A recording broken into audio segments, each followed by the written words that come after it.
কাটছে না জ্বালানি তেলের সংকট। চট্টগ্রামের পেট্রোল পাম্পগুলোতে বেড়েছে গ্রাহকদের ভিড়। দীর্ঘ লাইনে দাঁড়িয়েও তেল পাচ্ছেন না অনেকে। তবে পাম্প মালিকদের দাবি, মানুষ প্রয়োজনের চেয়ে বেশি তেল কিনছে। এই বাড়তি চাহিদা সামাল দিতে ঘন্টার পর ঘন্টা অপেক্ষা করতে হচ্ছে ট্রাক, লরি, কাভার্ড ভ্যানকে। তেল সংকটে বিপাকে আছে নেত্রকোনার যানবাহন চালকরা।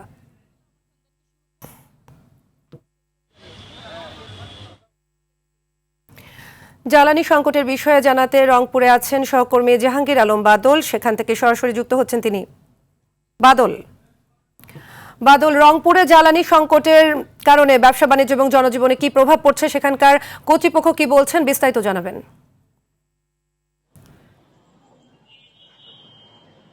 সাদিয়া, আমরা দেখেছি সারা দেশের মতো বিভাগীয় নগরী রংপুরও তীব্র তেলের সংকট দেখা দিয়েছে।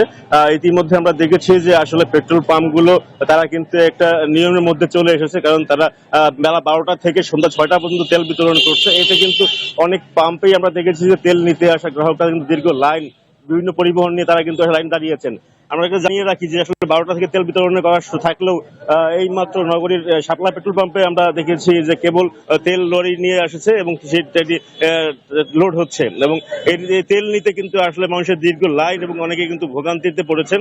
এবং যারা পাম্প মালিক রয়েছেন তারা বলছেন যে আসলে চাহিদার তুলনায় কম দেওয়া হচ্ছে ডিপো থেকে তেল, যার কারণে কিন্তু আসলে তেলের একটা সংকট দেখা দিয়েছে। আর বিশেষ করে এই তেলের সংকটের কারণে অনেকগুলো পাম্প কিন্তু বন্ধ রয়েছে, যার কারণে যেই পাম্পে তেল দিচ্ছে সেই পাম্পে পর্যাপ্ত ভিড় লক্ষ্য করা যাচ্ছে, কারণ সাধারণ মানুষ এতে কিন্তু অনেকটাই ভোগান্তির শিকার হচ্ছে। বিশেষ করে যারা ব্যবসা বাণিজ্য করছেন এবং যারা কৃষিকাজে জড়িত আছেন তারা কিন্তু অনেকটাই হয়রানি হচ্ছেন, কারণ বিশেষ করে এই বড় মৌসুমে তেল নেওয়া পেয়ে কিন্তু এখন কিন্তু চাষাবাদের সময়, চাষাবাদের মৌসুম, কারণ এই সময় কিন্তু আসলে তেলের খুব প্রয়োজন। তা না হলে কিন্তু কৃষিতে ব্যাপক মানে ক্ষতির সম্ভাবনা রয়েছে।